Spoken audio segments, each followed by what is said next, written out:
Hello YouTube, it's Ticky's Trinkets here, and today for you, I have made another Five Nights at Freddy's sculpture, and this is Ennard, I think that's how you say it, and I think that's the name, based on Scott Cawthon's leaks for the name. Leaks for the names. Ugh, talking, ugh. Anyways, I'm just going to go ahead and highlight a few things before the video tutorial starts. Here is his eyeball hanging off the side. It's kind of hard to see it in the video. And it is very well blended on the side. His teeth, the eyes are indented, and he is glued to this base. And yeah, that's it. Oh, and one last thing. His eye glows in the dark. Let that focus. Alright, I hope you all enjoyed this tutorial today, and I'll see you at the end of the video. To start this tutorial, you will need a piece of chipboard and some scissors to cut into the size you would like. I've taken my piece and cut it into like a square with rounded edges, but you can do any shape that you like. Next, you will need some duct tape and scissors to cut the duct tape. I've used this pattern because it reminds me of the floor in Five Nights at Freddy's 1. Here, I've just taken it and neatly placed it over the chipboard on the bottom and top. Next, here are the clay colors you will need. Except for glow-in-the-dark clay, I ended up adding that later. First, you're going to take the gray and the silver clay, and you're going to take two medium-sized pieces, and you're going to mix them together kind of thoroughly. As you can see here, you can still see a little bit of silver and gray separate, into a ball. Next, you will cut that ball in half, like I've done here, using whatever blade tool you have. Then you will take that ball and you're going to use your fingers and you're going to pat it down into like a head shape, like I've done right here. It's kind of pointed at one end, which is the chin, and round at the top. And then you're going to press it against the surface with your fingers to make one side flat on the back, which you see I've turned it sideways here so you can see that. Next, you're going to take another ball of silver clay and you're going to cut it up into strips. And you're going to roll those strips into teeny tiny balls. Well, not too teeny tiny. You want them like a little bit smaller than the previous one we did. Because you're going to roll them, as I've done here, into snake-like tubes. Snake-like pieces of clay. Then you're going to take the headpiece and make a line starting from the forehead all the way down to the bottom of the chin. Then you're going to start making the body. So to start, you're going to take two medium-sized tubes and you're going to cross them. Then you're going to fold the top of the T shape over. Then you're going to take the one piece and fold it inwards and fold the top part over it. And then you're also going to take the piece that's still sticking out and fold it inwards, making this little knotted up shape, because his body looks knotted up in the image. Next, you're going to take the largest piece of clay snake you've rolled out and you're going to attach it to the knot. And you're going to attach other pieces to make it look like little arms. And as you can see here, this is what mine looked like it was finished. But you don't have to do it the same way I did it. I just did it kind of random. Now I've taken the back of my X-Acto knife, or you can take a needle tool to make the indentions. This is just another image showing you that. But it's easier to do it before you attach it to the knot. Do it before. Don't do it after. Now you're going to take some metal wire and you're going to cut a small piece and you're going to stick it into the neck piece, the big piece of clay, the main piece of clay, which is the neck for Ennard, and just stick it about halfway in for support. Next, take the head and stick the flat back into the thing, but do not attach it. You're going to detach it like I've done here, because you're going to bake it separately so it'll bake flat. Next, you're going to take some white clay and roll it out into a ball. And this is going to be Ennard's mask-like face that goes over the silver part. As you can see here, I've taken and rolled it out till it's bigger than the silver ball.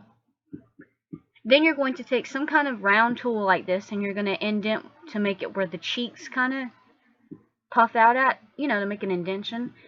Then you're going to round off the edges to make it smooth like his face is. I'm saying he, but it could be a she. Next, you're going to indent where you're going to cut with your X-Acto knife or dotting tool.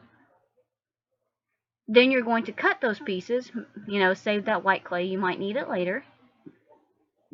Then you're going to add the holes where the eyes are going to go. And then you're going to take a dotting tool and you're going to poke out the holes. If this doesn't work like mine did, you can always use your X-Acto knife to cut out the eyes. And make sure you do this with both pieces like you can see here. Next, you're going to take the left half and you're going to go ahead and attach it to the face, the bottom part and the top part, as you can see I've done here. But for the right half, you're going to attach it kind of to the side like it is in the image, like how it is here, just to create that face coming off effect. Next, you're going to indent where the mouth is going to be cut out at, and indent where the eye socket is. Here, I've just gone ahead and cut out the mouthpiece. And since you've cut out the mouth, now you can indent where you're going to put the teeth at. I only put 3 on that side because you can kind of only see the teeth when his face is off. That's what it looks like to me. Next, I indented where his eyelashes, or her eyelashes are. It could be a her. I don't know. Then you're going to take another silver ball of clay and you're going to cut that ball of clay in half and roll it into 2 smaller balls of clay as I've done here. You can make one slightly smaller than the other in this one. Then you're taking the larger piece and rolling it into a snake-like tube. I don't know what to call that. A snake piece of clay. And then you're going to cut the tip off like I've done here.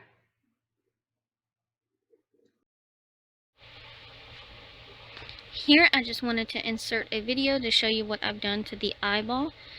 Here I've used the back of my X-Acto knife, which you could use a needle tool as well, to do lines like the eyelids that Ennard has. I used the dots to mark where the eye starts at on one side and then to the other. As you can see, it has the top lid and the bottom lid. And like I said, I just did this by, sorry for the darkness, rolling my X-Acto, the back end, rolling my X-Acto knife against the clay to create this eyeball effect. And next, I'm just going to stick a little hole in the back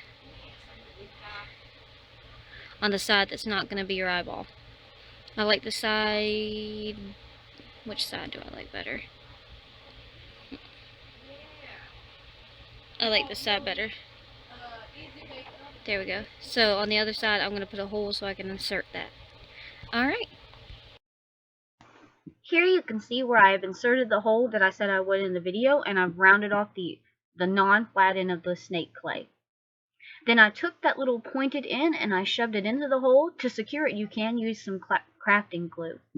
I can't talk today. Ugh. Here I've just blended it into the side of the head so it will be a hanging effect. Next, you're going to take small white balls of clay to make the teeth, and you're going to roll them out into itty bitty points like I've done here. Try to make them smaller than this because this was a little too large and I had to resize it. But as you can see here, I've managed to get them up in those teeny tiny holes somehow. It took some time. Here I went on ahead and put some glue like behind the teeth to make them a little more sturdy so I wouldn't mess them up. Next, you're going to indent where you're going to put the nose at, and for the nose, you just roll out a small ball of red clay and place it right there. You can use glue to securely attach it like I've done. Next, take a teeny tiny ball of red clay. This is going to be your eyebrow, and you're going to roll it into an eyebrow shape, which I've done here. Kind of pat it down to make it flat. And then you're just going to take it, gently lift it up, and place it where the eyebrow should go on the head. On the white side, not the silver side. Next, you're going to take some white acrylic paint, and you're going to take a dotting tool of some kind, like I've done here. I've tried to choose a medium-sized one or a smaller one. This is medium-sized for me. And you're going to dip it in the white paint and put it on the eyeball, as you can see I've done. Next, you're going to take the black acrylic paint and you're going to dip a brush in it and paint around the white part and do the dots and do the eyes and the mouth. There was a lot of painting done. The eye sockets, all of them, around the white part of the iris. Alright, next you're going to take some kind of shimmery mica powder to get a more metallic effect. And you're going to brush the face, the body, the knot, all over. You don't have to do the bottom because we're attaching it to a base. Here is where I inserted the glow-in-the-dark clay, which I mentioned in the beginning, and I've used it for the second eye. Here, I just painted on another dot for the eyeball. Next, you're going to take, I think it's needle nose pliers, I'm not sure. These rounded pliers, 2 eye pins, and some glue. You're going to use the wires to bend the eye pins. I'm having a loss of words, I'm sorry. Next, you're going to cut those eye pins into small little L-shaped pieces. Then you're going to use your little pliers to pick each piece up and dip it into your glue very, very gently. Don't drop it in the glue. Then, using your pliers, just insert them into the ends to simulate the wires coming out of each one. As you can see, I've done here. I put 2 or 3 at the end of every one of them, except for like some of them I put just 1. And now you're ready to bake. Go ahead and put the head nice and flat and the body inside of a pan. You can line the pan with aluminum foil too. Alrighty, and now that you're done baking, you can attach the head using glue. Then you're going to take whatever glaze you use or prefer, and you're going to glaze it with 2 to 3 coats. Lastly, finally take your E6000 glue and rub it on all the bottom pieces that will be touching the base. And then firmly press it, and here you go. Here is the finished Ennard sculpture. Here's one side, and here's the other. Alrighty, and that's the tutorial. Stay tuned for the next one.